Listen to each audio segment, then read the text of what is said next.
ॐ जगन्नाथाय ते नमः।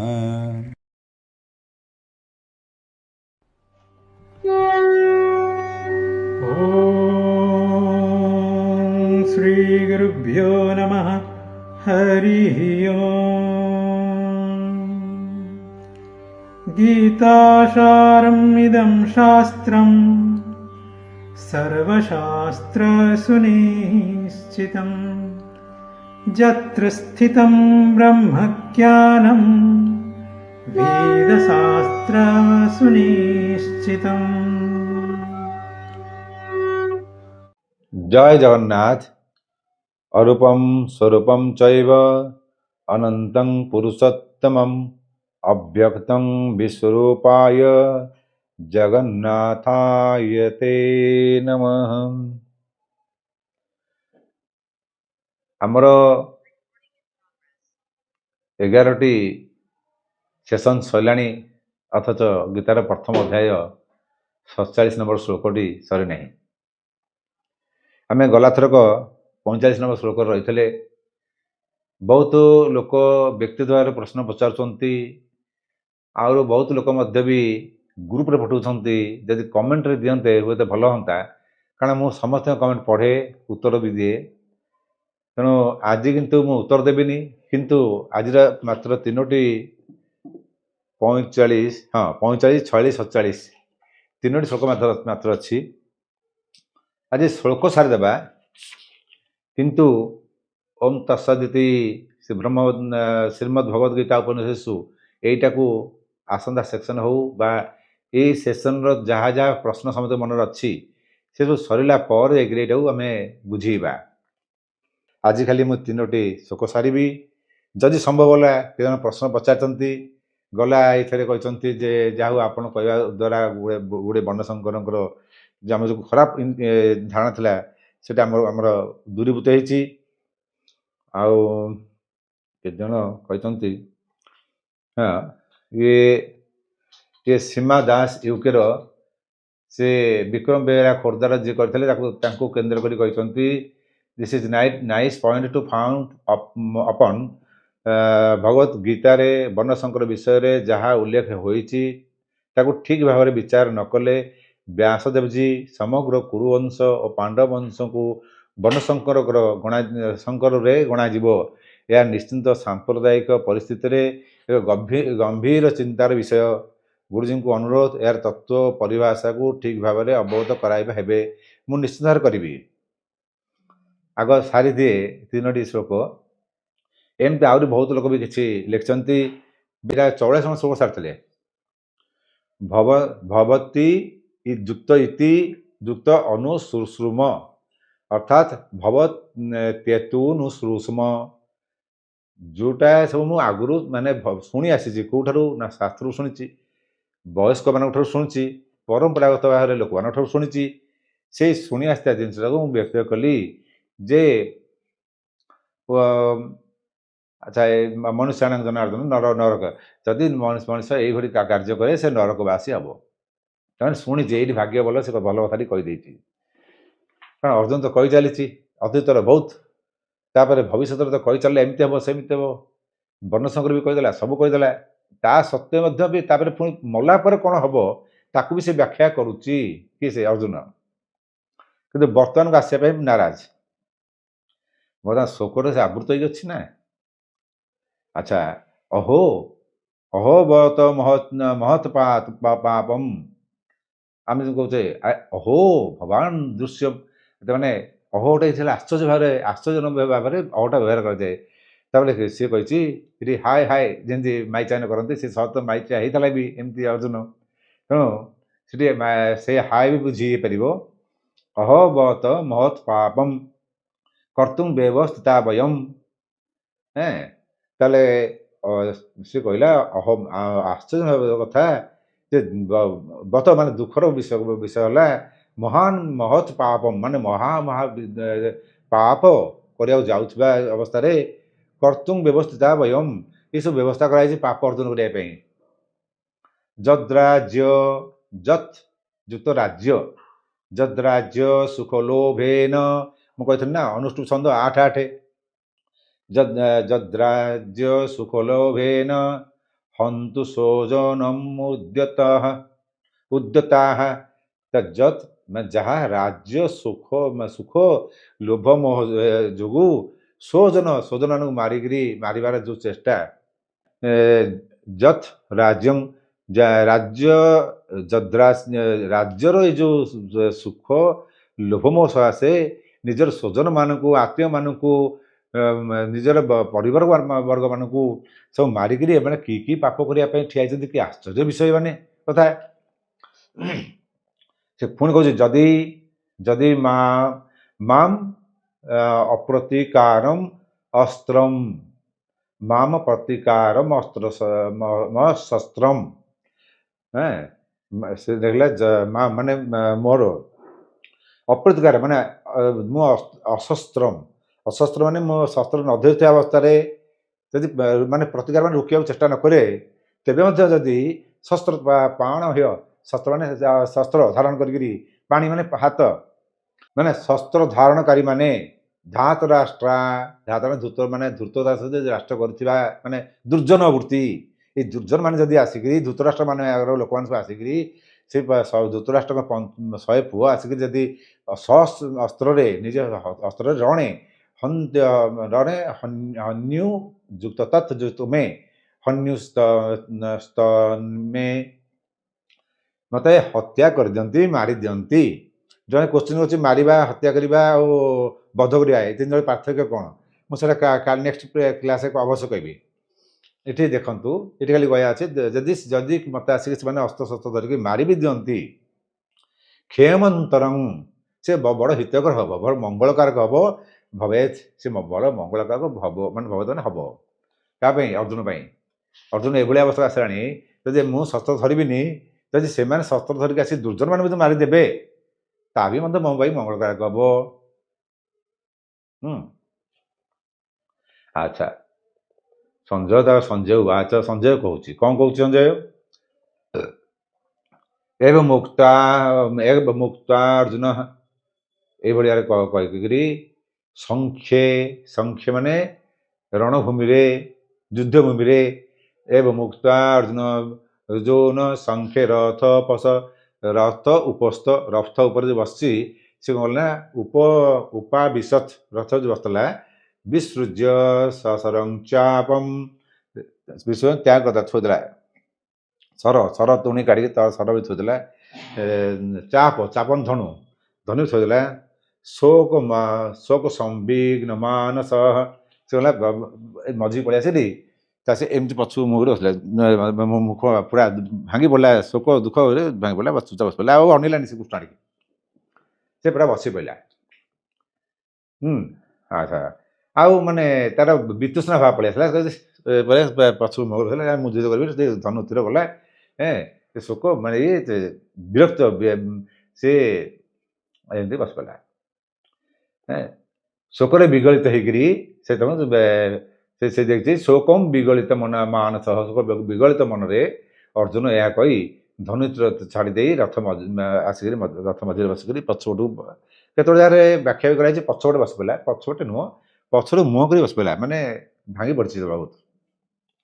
ଏଇ ହେଲା ଆମର ଆଜିର ଏତିକି ହେଲା ବିଷୟବସ୍ତୁ।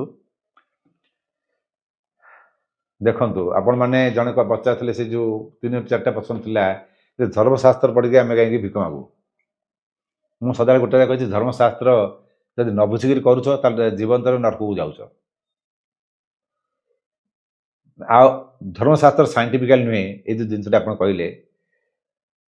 ଧର୍ମଶାସ୍ତ୍ର ଆମର ବର୍ତ୍ତମାନ ଯେଉଁ ଫର୍ଟିଲାଇଜେସନ ବିଷୟରେ କହିଲି, ଯେଉଁ ଗର୍ଭଧାରଣ ବିଷୟରେ ଯେଉଁ 3 ପ୍ରକାରର ଜିନିଷ କହିଲି, IUI ଯେଉଁଟା କହିଲି, ISCIଟା କହିଲି, IVFଟା ବି କହିଲି, ଏଇସବୁ ଗୁଡ଼ା ଯେଉଁ କହିଥିଲି, ତା ଦେହରେ IUIଟା କ'ଣ କି, ମାନେ ସେ ଯେଉଁ ପିରିୟଡ଼ର ମଝିଟା ମାନେ 2 ପିରିୟଡ଼, ମାନେ ଯେଉଁ ମେନ୍‌ଷ୍ଟ୍ରୁଏସନ୍ ସାଇକ୍ଲିକ୍ ଫେଜ୍ଟା 28 ଦିନ ସ୍ତ୍ରୀ ଲୋକର ହୁଏ, ତାର ମଝି ମାନେ 14 ଦିନ ସେଇଟାକୁ ନେଇକରି ସେ ଗର୍ଭାଶୟରେ ରଖିବେ, ଅଣ୍ଡଜ ଭିତରେ ରଖିଲେ ସେଇଟା ସନ୍ତାନ ହେବାର ସମ୍ଭାବନା ବହୁତ ରହିଛି।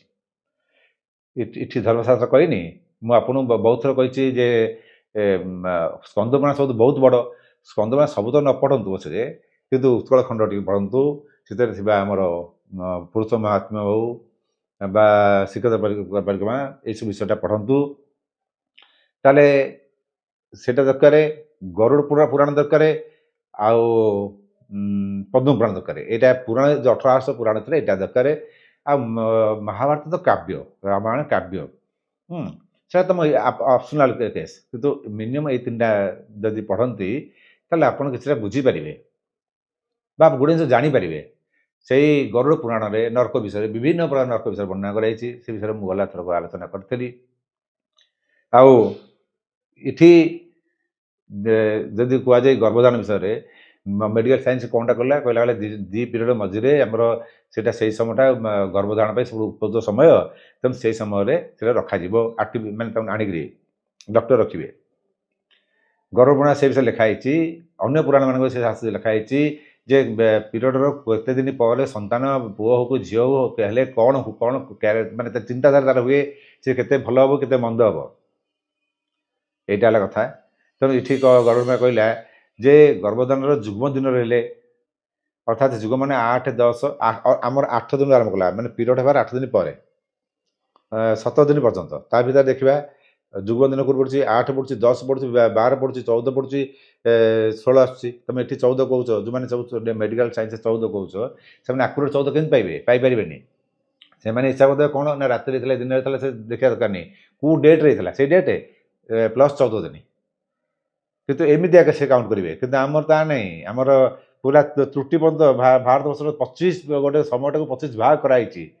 ଇଏ ଘଣ୍ଟା ମିନିଟ୍ ନାହିଁ, ଘଣ୍ଟା ମିନିଟ୍ ସେକେଣ୍ଡ 3 ଭାଗ ନୁହଁ, 25 ଭାଗ ତ୍ରୁଟି ପର୍ଯ୍ୟନ୍ତ ଆମର ଅଛି। ଆଖି ପଲକ ପଡ଼ିଲା ବେଳକୁ ଗୋଟେ ଚେଞ୍ଜ। ସେଥିପାଇଁ ସେ ଗର୍ଭଧାରଣର ଯଦି ଯୁଗ୍ମ ଦିନରେ ପଡ଼ିବ, ପର୍ଟିକୁଲାର ନକ୍ଷତ୍ର ବି ସେଟା ବର୍ଣ୍ଣନା କରାଯାଇଛି, ତାହେଲେ ନିଶ୍ଚିତ ଭାବରେ ତାଙ୍କର ପୁତ୍ର ସନ୍ତାନ ହେବ। ସେତିକି ବି ଲେଖା ହେଇନି, ଆହୁରି ଲେଖା ହେଇଛି ଯେ ଅଯୁଗ୍ମ ଦିନ ହେଇଥିବ, ସେମିତି ପର୍ଟିକୁଲାର ନକ୍ଷତ୍ର ପଡ଼ିଥିବ, ତାହେଲେ ସେଇ ନକ୍ଷତ୍ର ଅନୁସାରେ କନ୍ୟା ସନ୍ତାନ ହେବ। ଏତେ ବ୍ୟାଖ୍ୟା ପର୍ଯ୍ୟନ୍ତ ବର୍ତ୍ତମାନ ଯାଇନି ଆମର ମେଡ଼ିକାଲ ସାଇନ୍ସ। ତେଣୁ ଆମର ମେଡ଼ିକାଲ ସାଇନ୍ସରେ ମେଡ଼ିକାଲ ସହିତ ଆମର ଶାସ୍ତ୍ରର ସମ୍ପର୍କ ନାହିଁ। କିଏ କହିଲା? ତୁମେ ଗୋଟେ ଜିନିଷ ପାଇଛ, ଏଇ ଦିନଟା ହେଲା, ମଝିଗୁଡ଼ା ନେଇଯାଅ, ଗୋଟେ ପକାଅ, ସେ ବି ଫେଲର। ଯଦି ଫେଲର ହେଇଗଲା ତାହେଲେ ICSIକୁ ଆସ, ସିଏ ବି ଯଦି ଫେଲର ହେଲା ତାହେଲେ IVM କରିକିରି ମାନେ ଟେଷ୍ଟ ପିଲା ପକେଇଦେବା, ସରିଲା। ଏଇ ତେଣୁ ସେଇଟା ଆମେ ଆଲୋଚନା କରିବା। କରିସାରିଲା ପରେ ମୁଁ ଓମ୍ ତତ୍ସତ ପଢ଼ିବି, ତା ପୂର୍ବରୁ ଓମ୍ ତତ୍ସତ ପଢ଼ୁନି, ବ୍ୟାଖ୍ୟା ବି କରୁନି। ସେ ସୁନ୍ଦର ବ୍ୟାଖ୍ୟା, ସେ ଯୋଗଶାସ୍ତ୍ର ଉପରେ ବି ଅଛି, ଅନ୍ୟାନ୍ୟ ଶାସ୍ତ୍ର ଅଛି। ବ୍ରହ୍ମବିଦ୍ୟା କାହିଁ କୁହାଗଲା, ଏଇଟା ବ୍ରହ୍ମବିଦ୍ୟା କାହିଁ ଆସିଲା, ଉପନିଷଦ ଏ ତ ରହିଲା ପୁରାଣରେ, ମହାଭାରତରେ, ଭୀଷ୍ମକଣ୍ଡରେ ଅଛି। ତାହେଲେ ତାକୁ ଆମେ କାହିଁକି ଉପନିଷଦ ନେବା? ଖାଲି ଉପନିଷଦ ନିଷେଧରେ ନୁହେଁ, ଗୀତା ହେଲା ଉପନିଷଦର ବେଦାନ୍ତର ସିଦ୍ଧାନ୍ତରେ। ବେଦାନ୍ତ କହିଲେ ଉପନିଷଦ, ତା ସିଦ୍ଧାନ୍ତରେ ହେଲା ଗୀତାର ସ୍ଥାନ। କହିଲା ପରେ ମୁଁ ତାକୁ ସାରିବି, କିନ୍ତୁ ତା ପୂର୍ବରୁ ଆପଣମାନେ ମୋତେ ପ୍ରଶ୍ନ କରିପାରୁନାହାନ୍ତି, ମାନେ ମୋତେ ଲାଗୁଛି ଆପଣମାନେ ଠିକ୍ ସେ ବୁଝୁନାହାନ୍ତି। ଆଜି ଅର୍ଜୁନ ଯଦି ପ୍ରଶ୍ନ ନ କରିଥାନ୍ତା ତାହେଲେ କାଲି ମାନେ ଗୀତା ସୃଷ୍ଟି ହେଇନଥାନ୍ତା। ଅର୍ଜୁନ ପ୍ରଶ୍ନ କରିବାରୁ କୃଷ୍ଣ ଉତ୍ତର ଦେଉଛନ୍ତି। ତେଣୁ ପ୍ରଶ୍ନ ଉତ୍ତର ଚାଲିଛି ନା ନାହିଁ। ତେଣୁ ଆପଣମାନେ ପ୍ରଶ୍ନ କରନ୍ତୁ, ଭାବନ୍ତୁ, ଆଉ ନିର୍ଦ୍ୱନ୍ଦ୍ୱରେ ପ୍ରଶ୍ନ କରନ୍ତୁ। ବହୁତ ଲୋକ ଅବଶ୍ୟ କେତେ ବ୍ୟକ୍ତିଗତ ଭାବରେ ପ୍ରଶ୍ନ କରୁଛନ୍ତି, କିଛି ଦୁଃଖ ନାହିଁ, ମୁଁ ସେମାନେ ବ୍ୟକ୍ତିଗତ ବିନା ନାଁ ନ କହିକିରି କହିବି। କିନ୍ତୁ ଆଜି ଚାପ୍ଟରଟା ବଡ଼ ଦୁଃଖଦାୟକ ଚାପ୍ଟର। ଅର୍ଜୁନ ବିଷାଦ ହେଇଗଲା। ଆପଣମାନେ ବର୍ତ୍ତମାନ ଚିନ୍ତା କରନ୍ତୁ, ଅର୍ଜୁନ ଯୋଉ କଥା ସବୁ କହିଛି, ସଂସାରର, ନିଜର, ପରିବାରର, ସମାଜର ଏବଂ ପର ପିଢ଼ିର ସବୁଗୁଡ଼ାକ ତ ଶାସ୍ତ୍ର ସମ୍ବତ। ତାହେଲେ କୃଷ୍ଣ କାହିଁକି ସେଇ ଜିନିଷକୁ ଭାଙ୍ଗିଦେଲେ? ତାହେଲେ କୃଷ୍ଣ ଶାସ୍ତ୍ର ବିରୁଦ୍ଧରେ ଯାଉଛନ୍ତି ନା? ଅର୍ଜୁନ ଶାସ୍ତ୍ରଟା ଠିକ୍ ସେ ନ ବୁଝିକିରି ଯାଉଛି। ଅର୍ଜୁନ ଭାବୁଛି ମୁଁ ହିଁ ଠିକ୍ ଶାସ୍ତ୍ର ବୁଝିଯାଇଛି, ଏମିତି ହେଇଛି। ସେମାନେ ତ ଦୁରାତ୍ମା, ଦୁରାଚାରୀ, ସେମାନେ ଖରାପ କାମ କରିବେ, ତାଙ୍କ ମୁଣ୍ଡ ତ ଖରାପ ଚିନ୍ତା ଆସିବ। କିନ୍ତୁ ମୁଁ ତ ଦୁରାତ୍ମା ନୁହଁ ନା। ହେ ପ୍ରଭୁ, ଆପଣ ତ ଦୁରାତ୍ମା ନୁହନ୍ତି। ସେ ପ୍ରଭୁ ତ କହେନି, କୃଷ୍ଣ କହେ। ସେ ଜାଣିନି ପ୍ରଭୁ ବୋଲି, ଜାଣିବ ପଛରେ। ହେ କୃଷ୍ଣ, ଆପଣ ତ ଦୁରାତ୍ମା ନୁହନ୍ତି ନା, ଆପଣ ତ ବୁଝିପାରୁଛନ୍ତି ନା, ଆପଣ ଏ ଧର୍ମ ସଙ୍କଟରେ ମୋତେ କାହିଁକି ପକେଇଛନ୍ତି? ସେ ବୁଝୁନି ଯେ ଭୀମ ଯୁଦ୍ଧ କରିବା କଥା କରିବ, ସେ ଛାଡ଼ିବନି। ଆଉ ଭୀମ ଯୁଦ୍ଧ କଲେ ଭୀମ ଠୁ ବଳିକିରି ଦୁର୍ଯ୍ୟୋଧନ ଭଲ ଗଦାଧାରୀ, ଆଉ ତା ଦେହରେ ଅସ୍ତ୍ର ଧନୁଧଳି ବେଶୀ, ସେ ଗଦା ପହଞ୍ଚିଲେ ସେମାନେ ମାରିବ, ଇଏ ତ ମାରିଦେଇ ତ ଫାଷ୍ଟରୁ ତୀରରେ। ଛାଡ଼ନ୍ତୁ, ଅର୍ଜୁନର ବିଷାଦ। ଆଉ ଗୋଟେ ଜଣେ କହିଥିଲେ ଯେ କୁଲଟା ବିଟୋପି ନାରୀ, କୁଲଟା ନାରୀ ସବୁ କ'ଣ? ଆରେ କୁଲଟା ନାରୀ ମାନେ ଆପଣମାନଙ୍କର ଯେଉଁ ଯିଏ କୂଳକୁ ଆସିଲେ ମାନେ ହଁ ଗୋଟେ ଜିନିଷ ସତ, ଯଦି ଗୋଟେ ସ୍ତ୍ରୀ ଲୋକ ଚାହିଁବ ବଂଶ ରଖି ହେବ, ଯଦି ନ ଚାହିଁଲା ସେ ବଂଶ ସମୂଳେ ନାଶ ଯିବେ। କୁଲଟା ନାରୀ ମାନେ ଯେଉଁ କୂଳକୁ ଲୋକଟା ଝିଅଟା ଆସିବ ବୋହୂ ହେଇକିରି, ଯଦି ସେ ଚାହିଁବ ତ କରିପାରିବ, କିନ୍ତୁ ପ୍ରାୟ ଜଣାପଡ଼େନି। ସେଟା ଅଜାଣତରେ ହେଉ ଜ୍ଞାତରେ ହେଉ ସେଟା ଅଲଗା କଥା, ଜ୍ଞାତ ତ କ୍ଷମଣୀୟ ନୁହେଁ। ଅଜାଣତରେ ମଧ୍ୟ ବି ଏମିତି କେତେକ କାଣ୍ଡ ହେଇଯାଏ ଯେଉଁଟାକି କୂଳଟା ଓଲଟା ହେଇଯାଏ, ଅର୍ଥାତ୍ କୂଳର ନୀତି ନିୟମ ସବୁଗୁଡ଼ା ଓଲଟପାଲଟ ହେଇଯାଏ। ବାହାରକୁ ଦେଖିବାକୁ ଗଲେ ଧାର୍ମିକ ନୀତି ନିୟମରେ ଥିବ, ଭିତରେ ଦେଖିଲା ବେଳକୁ ସବୁ ପୋଲା, ତାର କିଛି ମାନେ ନଥିବ। ନା ପରିବାର ଶାନ୍ତି ଥିବ, ନା ପରିବାର ସମୃଦ୍ଧି ଥିବ, ନା ପରିବାରର ଗୋଟେ ନିଜସ୍ୱ ଥିବ। ସେ ସବୁ ତକ ଭାଙ୍ଗିକି ଛତୁ ହେଇଯିବ। ତେଣୁ ଯେଉଁ ସ୍ତ୍ରୀ ସେୟା କଲା, ସିଏ ସତ୍ୟ ହଉ କି ଅସତ୍ୟ ଆମ ଯାଏସ ନାହିଁ, ତାକୁ କହିବ କୁଲଟା, ମାନେ କୂଳ ଯେ ଓଲଟି ଦିଏ। ତେଣୁ ଆମେ କହିବା ଆମେ କୂଳଟା ମାନେ ଅସତ୍ୟ କହିବା, ସେଇଟା ଭୁଲ ଧାରଣା। ଛାଡ଼ନ୍ତୁ, ଆମେ ଏଇ ଯେଉଁ ବିଷାଦ ହେଇକିରି ଆଜି ଭିତରେ ବର୍ତ୍ତମାନ ବିଷାଦର ଯାହା ତ ଚାପ୍ଟର ଶୁଣିଲେ, ଆପଣମାନଙ୍କୁ କେମିତି ଲାଗୁଛି ମୁଁ ଜାଣିନି, କିନ୍ତୁ ରାଧା ଆଜି କୃଷ୍ଣ କଥା ମନେ ପଡ଼ିଲା କରୁ, ବିଷାଦ କଥା ମନେ ପଡ଼ିଲା, ମୋର ଗୋଟେ କଥା ମନେ ପଡ଼ୁଛି ରାଧାଙ୍କ କଥା। ଏଠି ବହି ମଧ୍ୟ ଦରକାର ପଡ଼େ। ବିଷାଦ ହେଇଥିଲେ ଭଗବାନ କୃଷ୍ଣ ନିଜେ। ଆମେ କହିବା ଭଗବାନ କୃଷ୍ଣ ତ ବିଷାଦ ହେବେନି, ହେଇଛନ୍ତି ନିଜେ। ରାଜା ଅଛନ୍ତି ନା ନାହିଁ, ସେ ବି ପ୍ରଶ୍ନ ଅଛି। ବହୁତ କହନ୍ତି କୃଷ୍ଣଙ୍କର ଆହ୍ଲାଦିନ ଶକ୍ତି ରାଧା। ଶାସ୍ତ୍ର ତ ବିଭିନ୍ନ ପ୍ରକାର ଲେଖା ହେଉଛି। ଆମର ଯେଉଁ ଅଷ୍ଟାଦଶ ପୁରାଣର ବ୍ରହ୍ମବୈବର୍ତ ପୁରାଣରେ ରାଧାଙ୍କର ବିବାହ ବି ଲେଖି ଦିଆଯାଇଛି। ଅବଶ୍ୟ ଏଇଟା ଆଉ କେତେ ଗୁଡ଼ିଏ ପଛରେ ମିଶି ଦିଆଯାଇଛି। ସେ ଯାହା ମିଶା ହଉ ନ ମିଶା ହଉ, ପ୍ରେମ କଥା ପଡ଼ିଲେ ବହୁତ ଲୋକଙ୍କର ମନରେ ଆନନ୍ଦ ଉଠିଯାଏ, ସତେଜ ତାଙ୍କ ଭିତରେ ଗୋଟେ ପ୍ରେମ ଭାବ ଜାଗ୍ରତ ହୁଏ। ଏଇଟା ତ ସତ କଥା ନା।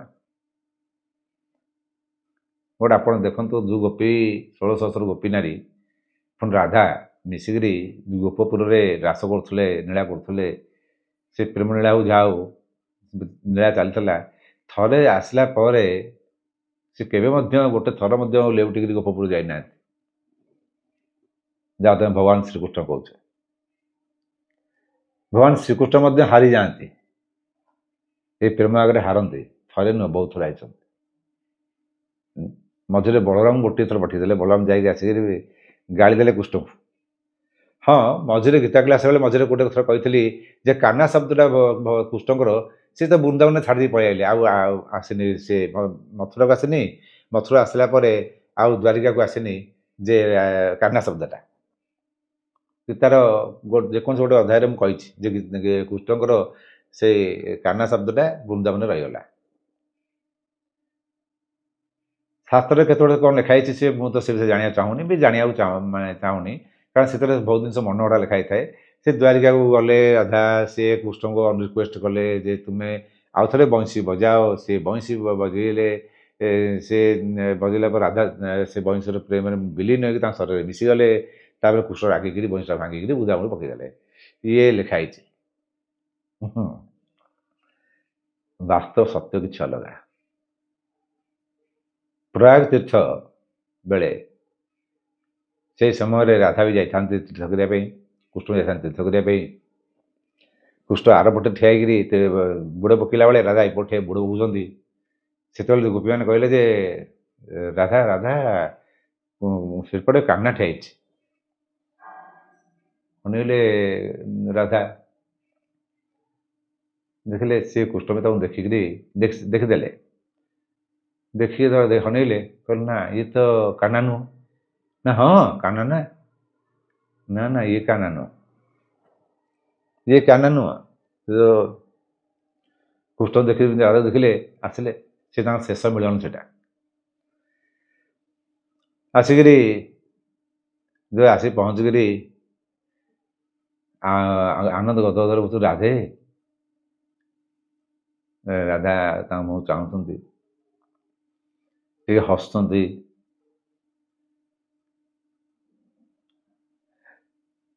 ତାପରେ କହୁଛନ୍ତି କେମିତି ଅଛନ୍ତି ଦ୍ୱାରିକାନାଥ? କୃଷ୍ଣ ଚୁପିଲେ, କଣ ଦ୍ୱାରିକାନାଥ? ତମେ ଏଇ କଣ କହୁଛ ରାଧା? ନା ମୁଁ ତ ଠିକ କହୁଛି। କିପରି ଅଛନ୍ତି ଦ୍ୱାରିକାଧୀଶ? ନା ଆଉ କିଛି କହିବି? ହେ ମହାରାଜ, ଆପଣ କେମିତି ଅଛନ୍ତି? ଆପଣ ରାଜ୍ୟ କେମିତି ଅଛି? ନା ରାଧା, ତମେ କଣ କହୁଛ? ତମେ ତ ମତେ ଏଇ ନାଁ ଡାକନି। ସେଟା ମୋ କାନ ପାଇଁ।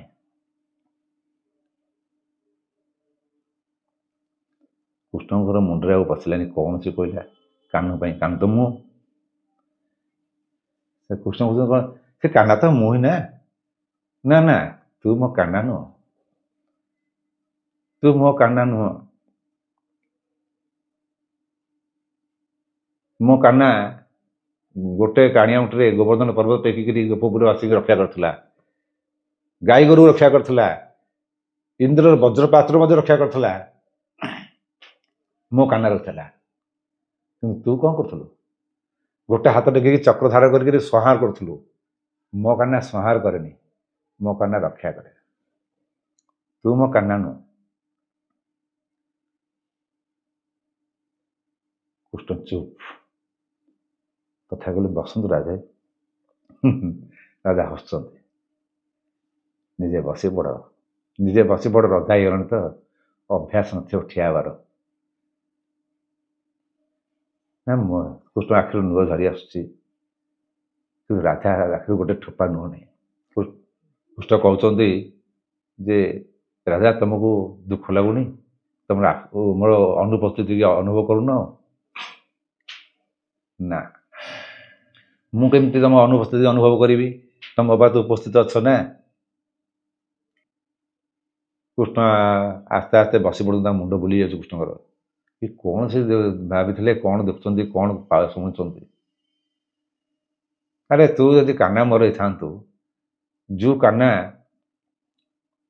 ମୋ କାନାରେ ଦଇତାରି ବକାସୁର ଆରମ୍ଭ କରି ସଣ୍ଡା ସୁର ଆରମ୍ଭ କରିକିରି କେତେ ରାକ୍ଷସ ମାନଙ୍କୁ ସେ ପିଲା ବେଳୁ ମାରି ସାରିଛି।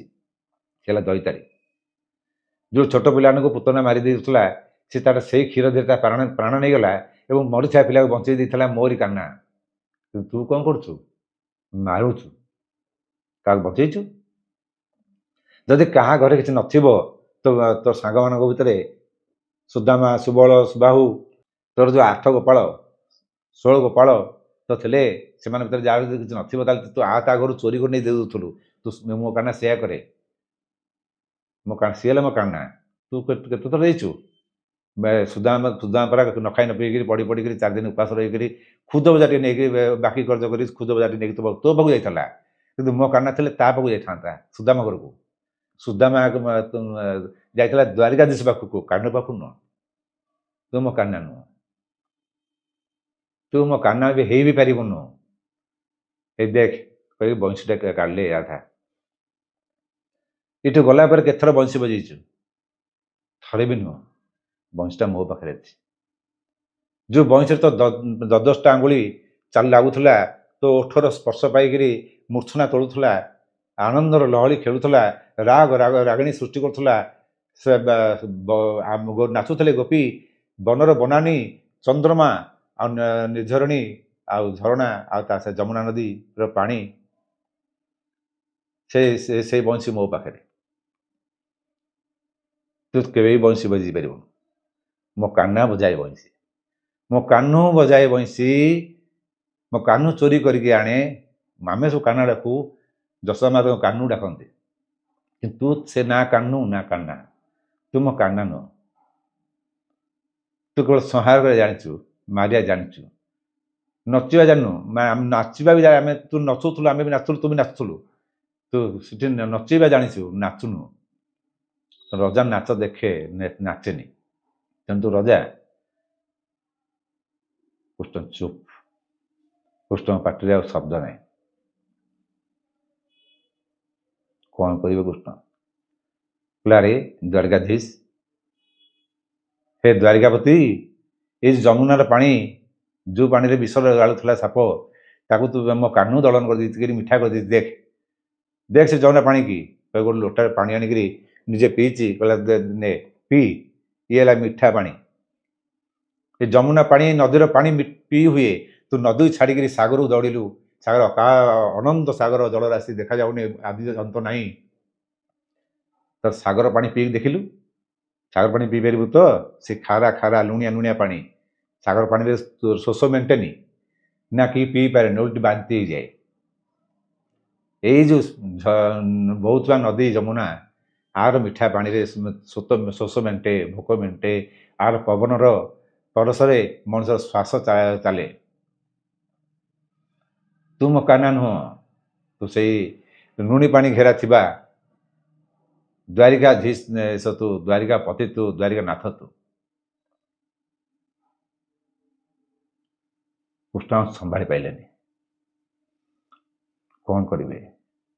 ଆଣ୍ଠି ପଲେ ପଡ଼ିକିରି ଧୋଇବା ବେଳକୁ, ନା ନା ମୋତେ ଧନା, ମୋ କାହ୍ନା ଏ ଶରୀରରେ ମୋ କାହ୍ନାର ଅଧିକାର ଅଛି। ତୁମେ ଉଠିକି ବସ ଦ୍ୱାରକାଧୀଶ, ମୋତେ ଧର ନାହିଁ।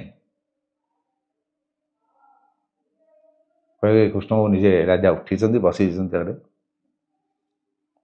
ତୁ ଗୀତାରେ ବହୁତ ଉପଦେଶ ଦେଉଥିଲୁ। ଗୀତା ନୀତି ନିୟମ ତିଆରି କରିଛୁ, ନୀତି ପାଳନ କରିବାର ପଦ୍ଧତି ଶିଖଉଛୁ।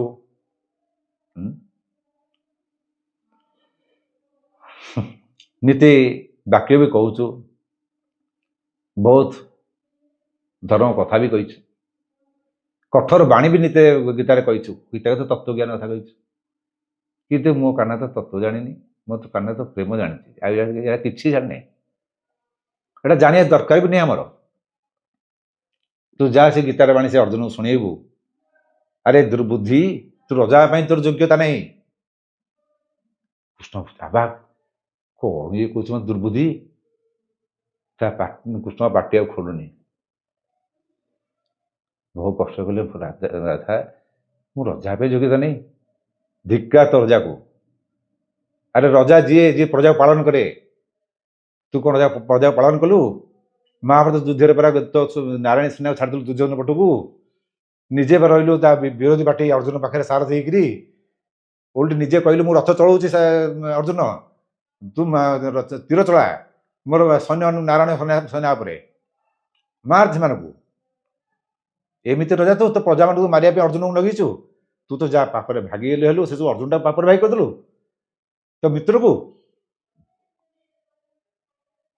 ଏମିତି ରଜା ନିଜ ଆକୁ ନିଜ ପ୍ରଜାମାନଙ୍କୁ, ନାରାୟଣ ସେନାକୁ ମାନଙ୍କୁ ମାରିବୁ, ତା ବିରୋଧରେ ଠିଆ ହେଇକି ଯିବୁ। ଧିକ୍କାର ତୋର ରାଜତ୍ୱକୁ। ତ ରାଜ ଶାସନ କରି ଆସେନି। ରାଜ ଶାସନ ପ୍ରେମରେ ଚାଲେ, ପ୍ରେମରେ ସୃଷ୍ଟି ହୁଏ। ଆଉ ତୁ ଯେଉଁ ରାସ୍ତା ଯାଉଛୁ ସେଥିରେ ବିନାଶ ହୁଏ। ତୁ ସେଇ ତ ବିନାଶ ତୋର ତ ଡାକି ସାରିଛୁ। ତ ଗାନ୍ଧୀରେ ଅଭିଶାପ ଦେଇ ସାରିଛି ଯେ ତୋ ନିଜ ହାତରେ ନିଜ କୂଳକୁ ଧ୍ୱଂସ କରିଦେବୁ, ବିନାଶ କରିଦେବୁ। ତୁ ପାଇଛୁ କ'ଣ? ରଜା ହେଇକି ପାଇଛୁ କ'ଣଟା? ପାଇଛୁ କିଛି ନାହିଁ, ସବୁ ହରେଇ ସାରିଛୁ। ଆଉ ଯାହା ତୋର ଅଛି କିଛି ଯାଦବ ବଂଶ, ଯଦୁବଂଶ, ସେ ଯଦୁବଂଶମାନଙ୍କୁ ତୁ ନିଜ ହାତରେ ପୁଣି ମାରିବୁ। ଆଠୁ ଭଳି ଦୁଃଖ କ'ଣ ତୋ ପାଖରେ ଅଛି? କିନ୍ତୁ ମୁଁ କାହ୍ନା, ମୋ କାହ୍ନା ସେମିତି କରିବନି। ତୁ କାନ୍ଦୁଛୁ, କିନ୍ତୁ ମୁଁ କାନ୍ଦିବିନି। କାହିଁକି ଜାଣିଛୁ? କାହିଁକିନା ମୋ ଆଖିରେ କାହ୍ନୁ ଅଛି। କାଳେ କାନ୍ଦିଲେ ଲୁହରେ ଖସି ପଡ଼ିବ, ତେଣୁ ମୁଁ କାନ୍ଦିବିନି। ମୋ କାହ୍ନାକୁ ମୁଁ ଭୁଲିବିନି। ଇଚ୍ଛା ଥିଲା, ଭିତରେ ଥିଲା, ଟିକେ ବାହାରେ ଯେଉଁ କାହ୍ନା ଥିଲା ମୋର ଦେଖିବାକୁ ଇଚ୍ଛା ଥିଲା ମୋର, ତ ଦେଖିଲି, କିନ୍ତୁ ମୋ କାହ୍ନୁକୁ ପାଇଲିନି। ଠିକ୍ ଅଛି, ତୁ ବର୍ତ୍ତମାନ ଯା, ମୋତେ ଯିବାକୁ ଦେ। ଆମର ଏଇଟା ଶେଷ ମିଳନ, ଆଉ ଶେଷ ସାକ୍ଷାତ। ଆମର ଏଇଟା ଶେଷ ସାକ୍ଷାତ, ତାପରେ ଆଉ ମୁଁ ରହିବିନି। କୃଷ୍ଣ ହାତ ଧରି ବସି ପଡ଼ୁଛନ୍ତି। ପାପରୁ ମୁକ୍ତି ରାସ୍ତା, ଆରେ ଅର୍ଜୁନ କହିଲା ବେଳେ ପୁରା ତୁ କିଛି କହୁନଥିଲୁ, ଚୁପଚାପ ବସିଥିଲୁ। ତେବେ ଅର୍ଜୁନ ହାତ ଯୋଡ଼ି ବସି ପଡ଼ିଲା ଶିଷ୍ୟ ହିସାବରେ, କହିଲା ଯେ କହ ବିଲା ତୁ ଭଗବାନ ହେଇକି କହିଲୁ। ବାଃ, ଭଗବାନ ହେଇକି କହିଥିଲୁ। ଆଉ ତୁ ମୋ ଆଗରେ ହାତ ଯୋଡ଼ିଲେ କ'ଣ ହବ? ତୁ ତ ସେଇ କଥା ମନେ ପକା। ଅର୍ଜୁନ ହାତ ଯୋଡ଼ି ଶିଷ୍ୟକୁ ଡକେଇଲା ପରେ ପାଟି ପିଟିଲାନି ତୋର। ତାର କୃଷ୍ଣ ଆଣ୍ଠି ମାଡ଼ିକି ବସିଛନ୍ତି ହାତ ଯୋଡ଼ିକିରି। କୁହ ରାଧା ଦେବୀ, ମୁଁ ମୁକ୍ତି କେମିତି ପାଇଲି? ନା ତୋ ପାଇଁ ଗୋଟିଏ ରାସ୍ତା ଅଛି, ତୁ ଯା, ତ ସେ ଅର୍ଜୁନଟାକୁ ସାଙ୍ଗେ ନେଇଯିବୁ, ନା ସିଏ ବି ପାପରେ ଭାଗି ହେଇଯିବ ନା। ଆରେ ଦ୍ୱାରିକାରେ ଯେ ଅଛି ଦ୍ୱାରିକାଧୀଶ, ଦ୍ୱାରିକାନାଥ ସିଏ। ଆଉ ରାମ ତ ସେଠି ରାମ ଯାହାର ଈଶ୍ୱର ରାମେଶ୍ୱର, ରାମ ସେ ଈଶ୍ୱର ରାମେଶ୍ୱର। ଯାହା ବି ହେଇଥିବ ରାମ ଯୋଉଠି ଗଲେ ରାମେଶ୍ୱର ଗଲେ। ଏଠି ତ ଦ୍ୱାରିକାନାଥ ତୁ ହେଇକି ରହିଲୁ। କିନ୍ତୁ ସାରା ଜଗତର ନାଥ ଶ୍ରୀକ୍ଷେତ୍ର ପୁରୁଷୋତ୍ତମର ଅଛନ୍ତି। ତୁ ସେ ଜଗନ୍ନାଥ ପାଖକୁ ତୋ ମିତ୍ରକୁ ନେଇକି ଅର୍ଜୁନ ନେଇକି ଯା, ସେଇଠି ତାଙ୍କର ଦର୍ଶନ କରିବୁ। ଯଦି ତାଙ୍କର ଆଶୀର୍ବାଦ ହେଇଯାଏ ତୋର ସମସ୍ତ ପାପ ଖଣ୍ଡନ ହେଇଯିବ, ମୁକ୍ତି ପାଇଯିବୁ। ଏତିକି କହିଲା ପରେ ରାଧା ଧୀରେ ଧୀରେ ଯମୁନା ଆଡ଼ିକି ପଶି ଆସୁଛନ୍ତି। ଆଉ ଗୋଟେ ପଦ୍ମଫୁଲ ଉପରେ ଛୋଟ ମୂର୍ତ୍ତି, ଯେମିତି ପଦ୍ମଫୁଲ ଜନ୍ମ ହେଇଥିଲେ ସେମିତି ରହିବାକୁ ବସୁଛନ୍ତି। ପଦ୍ମଟି ଫୁସଫୁସ ଯାଉଛି, ସେତେବେଳେ ସେ ଲଳିତା ବିଶାଖା ଆସିକି ଠିଆ ହେଇଗଲେଣି। ରାଧେ ରାଧେ କହିକି କୃଷ୍ଣ ଯାଉଛନ୍ତି, ପଦ୍ମ ଫୁସଫୁସ ଯାଉଛି। ଆର ଗୋଟେ ଲଳିତା ବିଶାଖା ଅଛନ୍ତି। ଲଳିତା ଏଠି ମାଡ଼ି ବସିଲା ପଦ୍ମଟିକି। ରାଧା ପଦ୍ମର ସ୍ମାସ ମେଲ୍ଟ କରିଗଲେ। ଆଉ କୃଷ୍ଣ ଚୁପଚାପ ହେଇକି ସେ ପାଣି ଭିତରେ ଠିଆ ହେଇଗଲେ। ଆଉ କୃଷ୍ଣ ନଥିଲା।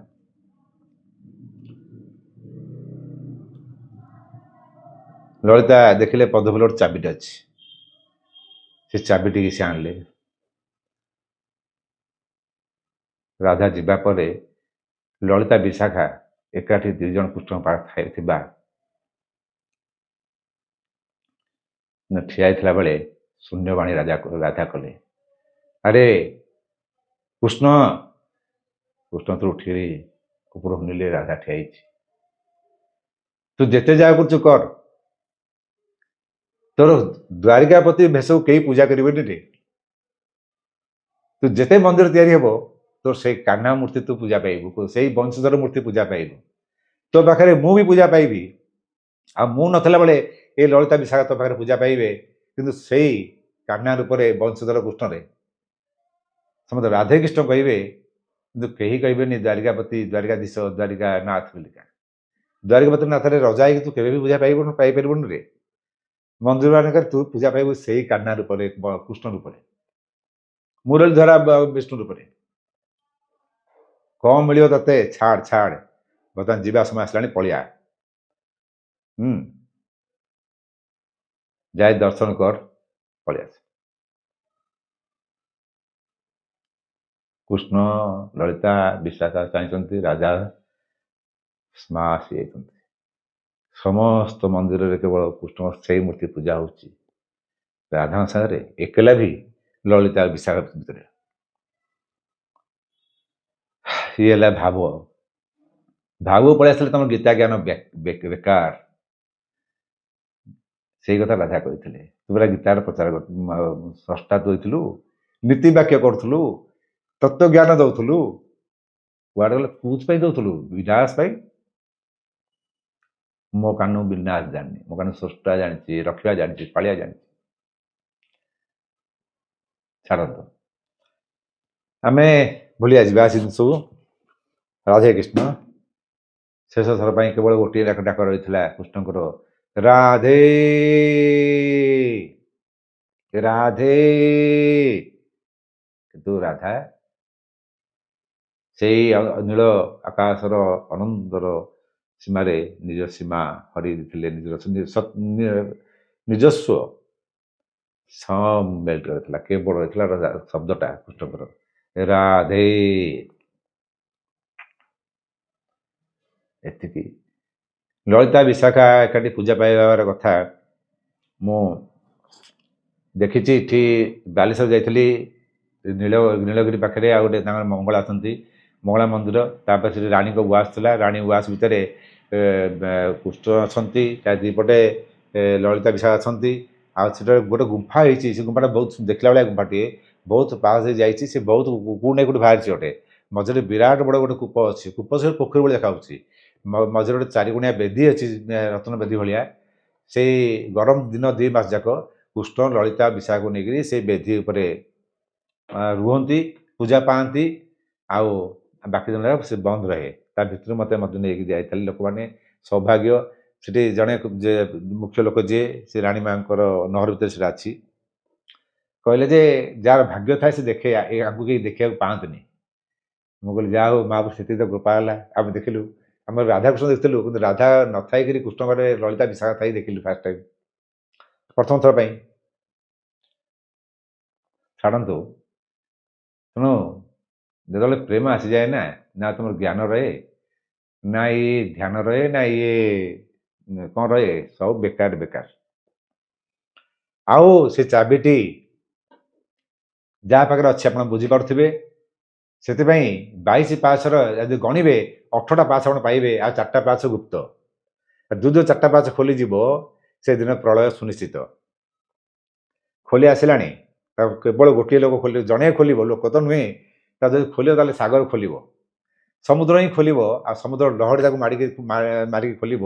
ସେ ଚାବିଟା ଯାହା ପାଖରେ ଥିବ ସେଇ ତାକୁ ରକ୍ଷା କରିବ। ସେତେବେଳେ 22 ପାହାଚ ହବ, ନହେଲେ 18 ପାହାଚ ରହିବ। ଆଉ 22 ପାହାଚ ନାହିଁ, 18ଟା। ଓଃ, ଛାଡ଼ନ୍ତୁ, ଆଜିର ଏଇ ପ୍ରଥମ ଅଧ୍ୟାୟ ବହୁତ ଭାବାପନ୍ନ ହେଲା। ଆଉ ଏ ରାଧାକୃଷ୍ଣ ଆଡ଼ିକି ମୁଁ କାହିଁ ଗଲି, ପଳେଇଗଲି ଗୋଟେ ଭାବରେ, ବିଷାଦରେ, ଅର୍ଜୁନର ବିଷାଦଟାକୁ ଭାଙ୍ଗିବା ପାଇଁ ଗଲି, ଯେ ଆହୁରି ଭାବରେ ପଡ଼ିଲି। ଆପଣମାନଙ୍କୁ ଏଇସବୁ ଆଜି ବେଶୀ କହିବାନି। ଆସନ୍ତା ଥରକ ଆମେ ରଖିବା ଯେ କାହାର ଯାହା ଯାହା ଯାହା ପ୍ରଶ୍ନ ଅଛି ପଚାରିବେ। ସେ ଡିଜିଜ୍ ହଉ, ସେ ଓଟି ପଚାରୁଛନ୍ତି, ଆଉ ଯାହା ଯାହା ଅଛି ସବୁ ପଚାରନ୍ତୁ। ଆଗ ଘରେ ଆସି ପଢ଼ନ୍ତୁ, ନହେଲେ ମୋ ଭିଡ଼ିଓଟା ଦେଖନ୍ତୁ, ତାପରେ କୋଶ୍ଚିନ୍ ତିଆରି କରନ୍ତୁ। ତାପରେ ବସିକି କୋଶ୍ଚିନ୍ ସରିଲା ପରେ ତାପରେ ଓମ୍ ତତ୍ସତ ଯେଉଁ ଶ୍ରୀମଦ୍ ଭଗବତ ଗୀତା ଉପନିଷଦ କାହିଁ ରହିଲା, ବ୍ରହ୍ମଜ୍ଞାନ ବ୍ରହ୍ମଶାସ୍ତ୍ର କାହିଁ କହିଲା, ଯେଉଁ ଶାସ୍ତ୍ର କାହିଁ କହିଲା ବୁଝିବା। ବର୍ତ୍ତମାନ ଆଉ କାହା କିଛି ବର୍ତ୍ତମାନ ବହୁତ ସମୟ ଅଛି, 10 ମିନିଟ୍ ସମୟ ଅଛି ଆପଣ ହାତରେ। ଯଦି ଆଜି କିଛି କହିବାର କାହାର ଅଛି କୁହନ୍ତୁ। ଆଗରେ ତ ମୋତେ ସମୟ ମିଳୁନଥିଲା, ସମୟ ଅଧିକା ଦେଉଥିଲି ମୁଁ। ଆଜି ତମକୁ ସମୟ ଦେଉଛି, ତମେ ଯଦି କିଛି ପଚାରି ଅଛି ପଚାର।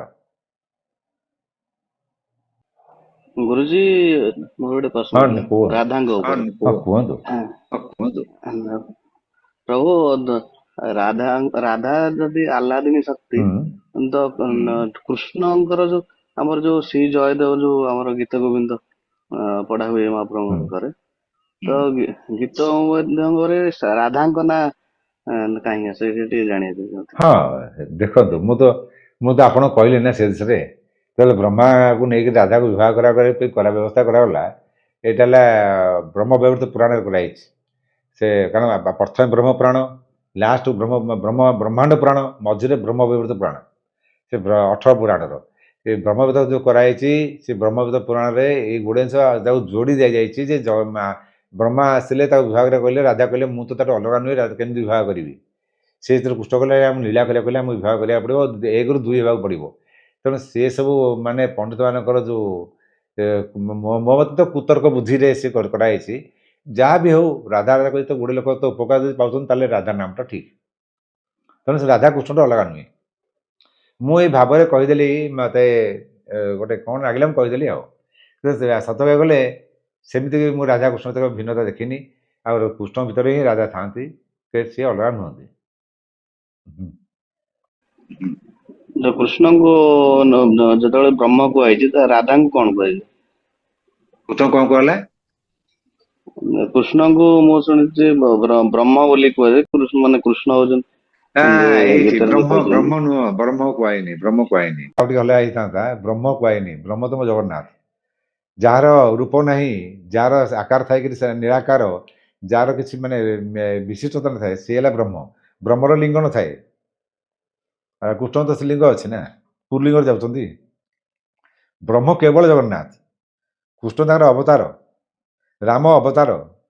କିନ୍ତୁ ଜଗନ୍ନାଥ ହେଲେ ଅବତାରୀ। ଇଏ ତ ଭାଗବତ 24ଟା ଅବତାର ବର୍ଣ୍ଣନା କରାଯାଇଛି। ମୁଁ ତ ଆପଣଙ୍କୁ 36ଟା ଅବତାର କଥା କହିବି ଜଗନ୍ନାଥଙ୍କର। ତେଣୁ ଅବତାରୀ ସିଏ। ତେଣୁ ଆପଣ ସେ ଚକ୍କରରେ ପଡ଼ନ୍ତୁନି। ମୋର କହିବା ଉଦ୍ଦେଶ୍ୟ ହେଲା ଯେଉଁଠି ଭାବ ପଳେଇ ଆସେ, ଯେଉଁଠି ଭକ୍ତି ଆସେ, ସେଠି ଭକ୍ତ ଆଗରେ ଭଗବାନ ହାରନ୍ତି। ଯେଉଁଠି ପ୍ରେମ ଆଗରେ ଭଗବାନ ହାରନ୍ତି, ସେଠି ନା ରଣଭୂମି କାମ ଦିଏ, ନା ଗୀତା ଜ୍ଞାନ କାମ ଦିଏ। ଗୀତା ଜ୍ଞାନ କ'ଣ କାମ ଦେଲା ରାଜାଙ୍କର? ବରଂ ରାଧା ତାକୁ ପାଠ ପଢ଼ିଦେଲେ। କୃଷ୍ଣ ବୋକା ବେଳେ ବସିଲେ। କୃଷ୍ଣ ଆସିଥିଲେ, ଯେଉଁମାନେ ସେଠି ଜାଣିବାକୁ ଚାହୁଁଛନ୍ତି ଯେ କୃଷ୍ଣ କେମିତି ଆସିଲେ ଆମର ଏଠି ପୁରୀକି, ପୁରୀରେ 3 ଦିନ କାଳ ଥିଲେ, ଅର୍ଜୁନ ସାଙ୍ଗରେ କେମିତି ପୂଜା ଅର୍ଚ୍ଚନା କଲେ। ତାପରେ ସ୍ୱୟଂ ବିଷ୍ଣୁ ମଧ୍ୟ 52 ପୁରାଣରେ ମୁଁ ଯେ ପ୍ରମାଣ ସହିତ ଦେଇଛି, ବହି ଦେଖେଇଛି କି ପ୍ରମାଣ ଦେଇଛି ଯେ ଟିପକରେ ଠିଆ ହେଇକି 100 ବର୍ଷ ତପସ୍ୟା କଲା ପରେ ସ୍ୱୟଂ ଜଗନ୍ନାଥ ସଦାଶିବ ରୂପରେ ଆସିକି ତାକୁ ସୁଦର୍ଶନ ଚକ୍ର ପ୍ରଦାନ କରିଥିଲେ। That to condition. ତାର କଣ୍ଡିସନ୍ କ'ଣ ଥିଲା? ଯେ ଯଦି ଦୁର୍ବ୍ୟବହାର କରି ମୋ ପାଖକୁ ପଳେଇ ଆସିବ।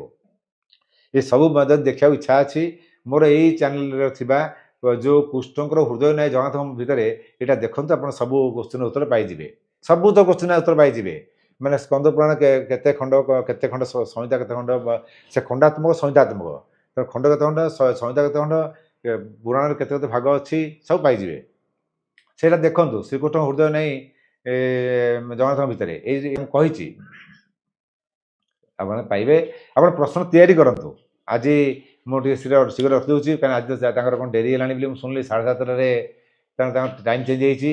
ଆଉ ନେକ୍ସଟ ଟାଇମ୍ କଥାବାର୍ତ୍ତା ହେଲା ପରେ ଆମେ କଥାବାର୍ତ୍ତା ହେବା। ଆପଣମାନେ ତରୁଣ ବର୍ତ୍ତରୁ କିଛି ଶୁଣନ୍ତୁ, ତାପରେ ମୁଁ କିନ୍ତୁ ରହୁଛି, ଟିକେ ଲୋକମାନେ ଆସିଲେଣି, ତାକୁ ଅଭ୍ୟାସ କରିବି। ଜୟ ଜଗନ୍ନାଥ, ଜୟ ଜଗନ୍ନାଥ। अगर आपको यह वीडियो पसंद आया हो तो हमारे चैनल रामचंद्र बड़पांडा सामंता ऑफिशियल को लाइक, शेयर और सब्सक्राइब करें। नए वीडियो की अपडेट पाने के लिए बेल आइकन को दबाना न भूलें। जय जगन्नाथ।